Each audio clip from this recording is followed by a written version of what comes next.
Welcome to the Money Watch Show. It's Thursday, February 1st. Wow, January went by really quickly. I know, it's crazy. Tax season is going on. The Fed met again. We got a jobs report out tomorrow. We are back in action, baby. If you've got a financial question, all you need to do is go to our website, JillOnMoney.com, click the Contact Us button, and we'll get your note. Don't forget to check the box if you want to join us on the air, either audio or video. We'd love to have you on, and all of our content lives at the JillOnMoney.com website. Today we're talking to Jack, who's on the line from California. What can we do for you? What's happening? Yeah, so I was fortunate to recently have a lump sum of money fall into our lap through some hard work, and I just don't know where to put that money. So that's all right. The reason I wanted to, Who's the we? Who you got a we? We have a we. It's my wife and I. Okay. How old are you guys? I'm 32. She's 30. And what is this? Is the lump sum? Is this from stock? Is there a tax liability? What's the source of the lump sum? Yeah, so it's that part's been taken care of. So the tax, everything's already been paid. But earlier in my career, when I started at this specific company, it was a very, very early stage software company. Most of my compensation came in equity. And fortunately, a year or two ago, that company got acquired. And my payout happened about a year ago. But the taxes have been paid. Now it's just the net money. All right. Okay. What's the lump sum amount? We're talking about $600K. Wow. That's huge. So what are you doing now? You don't work for the company, or you do? No, this was from a while ago. So okay. I work for myself now. I'm 10. Oh, self-employed. And how much do you guys earn together? About 300. And your wife is also self-employed, or is she working at a company? No, she's W-2. She's a nurse.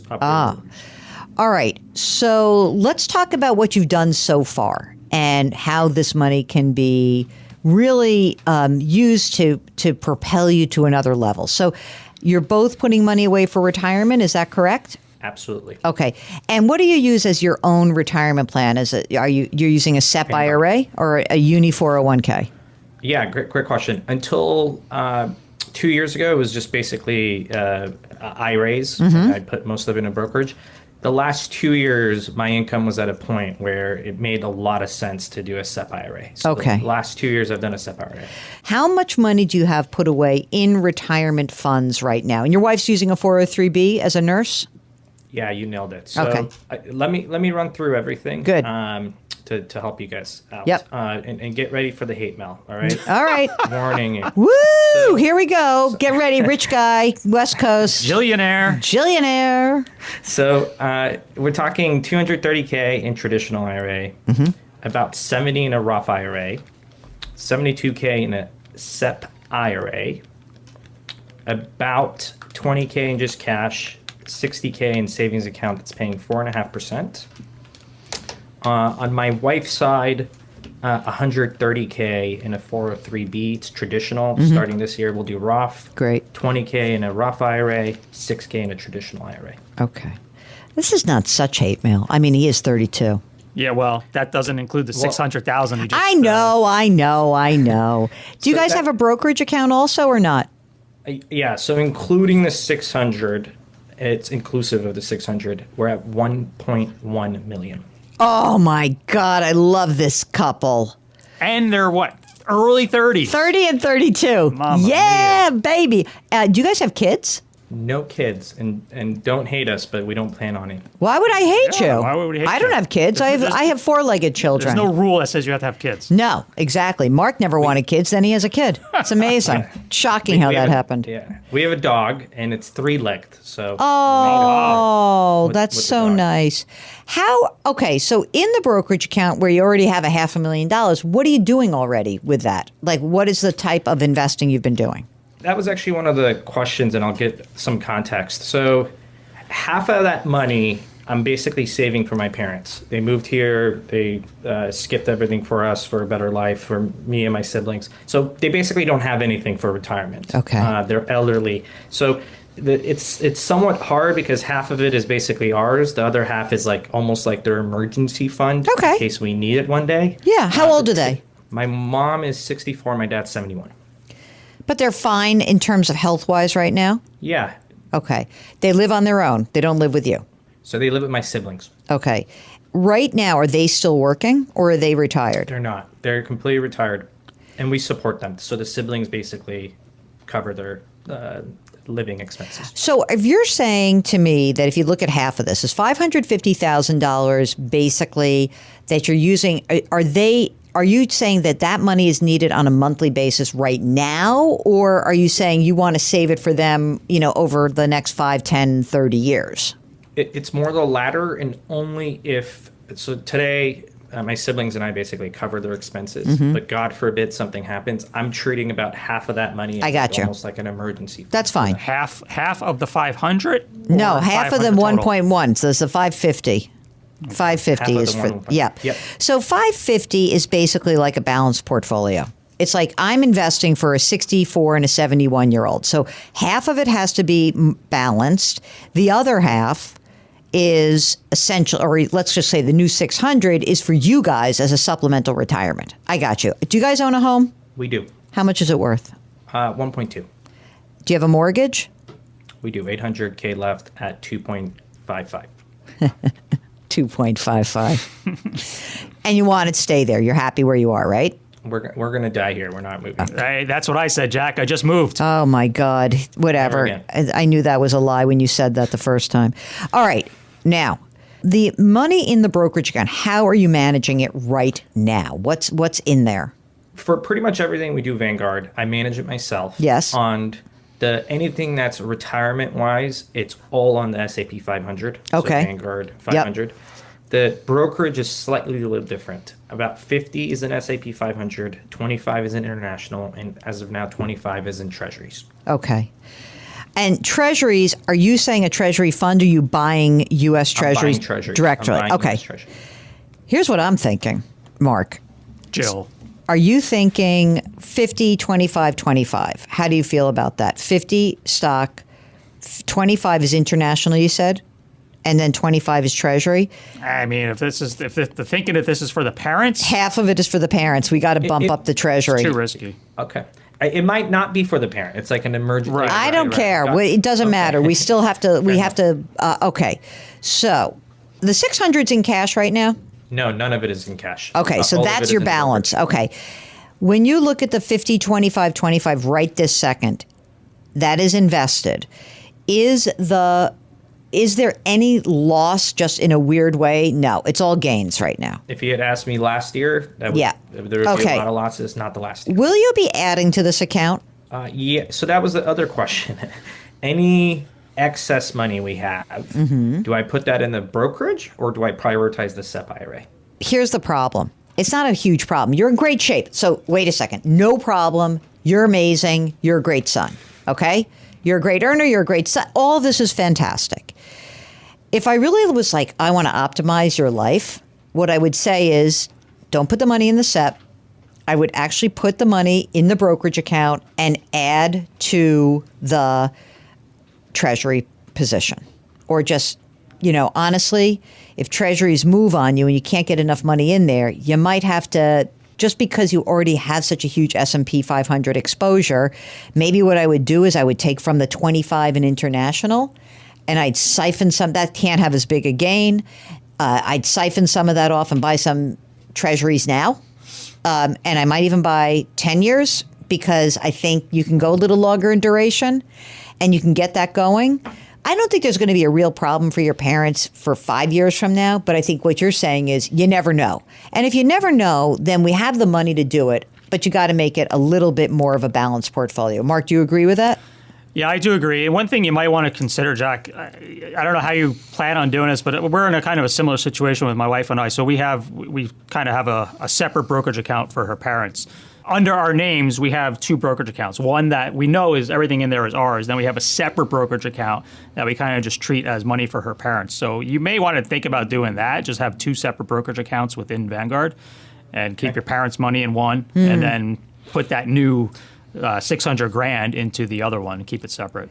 That's an interesting idea. It's just easier to manage. Even though your parents may not need any of it and it all ends up being yours one day, you can eventually do maybe an in-kind transfer or something and just end up with one account down the line. Let me ask a follow-up question. Would you guys slowly but surely gift them anything or no? No, I don't gift up a generation ever. Never. Okay. The only thing you can do if you wanted, if there were something big that were happening, I will be clear, from an estate perspective or a gifting perspective, the thing you can do is you can pay a direct medical bill on their behalf. You can pay a direct bill on their behalf and sidestep the gift tax rule. So you know how we say, okay, you can give anyone 18 grand, right?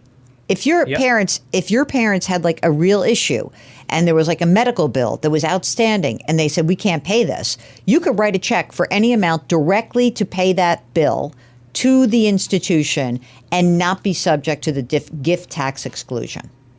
So that's important to remember. But we don't like gifting up. It's not worth it. The only other thing I can say about that, here's a little sneaky thing to consider. If we had to, I guess that you could potentially gift the shares of stock up. If we gift the S&P 500 shares to his parents, they're in a lower tax bracket than he is. They could sell those shares at his cost basis, but also pay a lower rate. Possible, yeah. A little cute. It's cute. Might be cute by half. I don't know. Might be too cute. Your parents are receiving Social Security right now? They're not, and they do not qualify. They do not qualify. Oh, interesting. So they have zero income. So if you've basically earmarked $500,000 for them, what have your siblings earmarked? So the way it works is month by month, we basically cover the cost. So the way we treat it is we're putting a percentage of our monthly income towards my parents. Oh, you guys are nice. How many of you? Kidding. How many of you? There's 3 of us. Are you the richest? In life and in happiness. Oh, man. I think I want to end on that. I think that you know what you have to do. I think you have to pull the risk back. If you really wanted to start playing a little bit, you could gift them shares, $18,000 between you and your wife. You're in a joint account right now. So you could say, I'm going to gift my mother $36,000 and my father $36,000. It's a joint gift between the two of you, okay? You can put $72,000 in the S&P 500. If they were to sell, since they have no income, it's the long-term capital gains rate is 90 grand for married filing jointly, up to 90 grand at 0%. They'd pay a 0% capital gains. Do that for 5 or 6 years. Or just a few years. That may be worth doing. And now they have their nest egg. So that's why it may make sense. My only other question I had, I think I know where Mark stands, but on your perspective, Jill, would you start converting some of that traditional SEP IRA money into the Roth? What's the balance again? 231 in the traditional IRA, 62, 70K, 71K in the SEP IRA. I'm going to tell you what I would do. You have these rollovers, you have all the IRAs, you have the pre-tax. I'm actually interested, because it sounds like you're a real earner here. I think instead of using a SEP IRA, you should consider a Roth 401k. You have any employees? I do not. It's just me. What do you think about that, Mark? A uni for Roth 401k instead of a SEP? Well, I think now you can do a Roth SEP too. I mean, regardless, whatever he's using, if he's using a 401k or a SEP, I mean, you know me, I'm going Roth, either a Roth SEP or a Roth 401k. That's what I would do. In terms of the $600,000 now that you have sitting on the sidelines, do you want to put it all in the SEP? Do you want to put it in the brokerage account? I don't know. I think I kind of lean towards putting most of it in the brokerage account. I'm in. I mean, not necessarily 100% stocks. And you also may want to consider, I don't know if you want to do treasuries for yourself. I guess you could. But if eventually you want to mix in bonds, you're in California, you guys have a lot of money, you may want to look at using a municipal bond as well, just because you're in California. I'm just wondering, for you, is there anything else that's on your horizon for things you need to do? No. So for us, I've always viewed it as having optionality. Yeah. It's just good to have options. That's why I would use a brokerage. Yeah. That'll give you the most optionality. Do you have your own estate planning done, Jack? state, wills, HSA, everything's done. Beautiful. By the way, there's a restaurant in New York called Jack's Wife Frida. Been there many Jack, times. Is your wife's name Frida? Are you that Jack? I'm not that All right. Jack. You're the best. But no, you guys are the best. You do a really good job. Great team. Jill is very, giving her expert advice, whereas Mark, you know when to chime in and when to just, Shut up. stay quiet. You have no idea. Team. By the way, you have Good no team. idea what he puts up with every day. He's so good. He's fantastic. Thank you, Jack. Keep us you, posted guys. and let us know if there's anything else we do. If you would like to come on the program and run a great scenario by us, or maybe things aren't so great, it doesn't matter. We'd love to hear from you. Go to JillOnMoney.com, click the Contact Us button. We'll get your note. Don't forget to check out all the great content that lives at JillOnMoney.com. We've got a blog. We've got a resources section. We have links to all of our other programs. It's really very exciting. Mark Talercio is the co-host and executive producer of this program. He's also the king of all things web. So he is the king of JillOnMoney.com. We're distributed by Paramount Global. We drop our episodes every Tuesday and Thursday. We would really appreciate it if you left us a rating and review wherever you listen. Put your hands metaphorically on someone's back. Change your work, change your wealth, change your life. Thank you for listening. We'll talk to you next week.